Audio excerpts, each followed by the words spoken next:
During periods অনেকের pen হয় এবং এই পেনটার একটা ভাগ রয়েছে। আপনারা জানেন যে অনেক সময় পিরিয়ডস শুরু হওয়ার বেশ কিছুদিন আগে থেকে কোমরে, তলপেটে অসহ্য ব্যথা যন্ত্রণা হতে থাকে এবং এটির একটি নির্দিষ্ট মেডিকেল রিজন রয়েছে। It's maybe endometriosis or something else.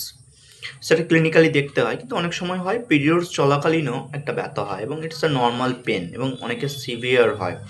হ্যাঁ, অনেকে এই জন্য খুব ভয় পেয়ে যান, কষ্ট পান। মায়েদের ক্ষেত্রে বলছি, মেয়েদের ক্ষেত্রে বলছি। তো কী করবেন?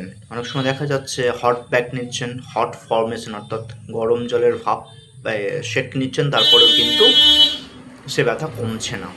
মেবি একটা ছোট্ট রিজন বলি, যে আপনার যদি কোনো রকমের গাইনো ডিজিজ থাকে তাহলে এটা কমবে না সহজে। কী করতে পারেন এই সময়? কারণ এন্ডরফিন নামে একটি খুব গুরুত্বপূর্ণ হরমোন আমাদের শরীর থেকে রিলিজ হয় এবং সেই হরমোনটা ডিউরিং পিরিয়ডস যদি রিলিজ হয়, আপনারা এই ব্যথা থেকে কম হতে পারেন। এবার এটাকে রিলিজ করাতে গেলে কোন কোন ফুড আপনাকে হেল্প করতে পারে? নাম্বার 1 কলা এবং নাম্বার 2 বাদাম।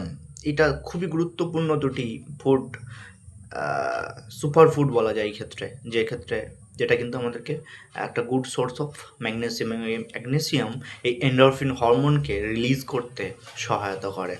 তাহলে এই ফুডটা নিতে পারেন। Dark chocolate may be a good point. যদি আপনি চকলেট বাদ দিয়ে ডার্ক চকলেট খেতে পারেন, তাহলে কিন্তু আপনি এই পিরিয়ডসের পেন থেকে সাময়িক রিলিফ পাবেন। এবং তার সাথে সাথে অবশ্যই তার পার্টনার, তার হাজব্যান্ড, তার বাড়ির লোক যদি তাকে প্যাম্পার করে, একটু গাইড করে, একটু কেয়ার করে, একটু গিফটস, একটু তার খেয়াল রাখা এই সময়, যেহেতু এই সময় একটা মুড সুইং হয়, হরমোনাল ডিসব্যালেন্স হয়। তো এইগুলো ফলো আপ রাখলেই অবশ্যই আপনারা এই পিরিয়ডসের পেন থেকে মুক্তি পাবেন। সাথে সাথে আপনাদের মাইন্ডের যে সমস্যা আছে, মানসিক যে সমস্ত সমস্যাগুলো এই সময় হয়, সেগুলোর একটু টেক কেয়ার করলে ঠিক থাকবেন, ভালো থাকবেন।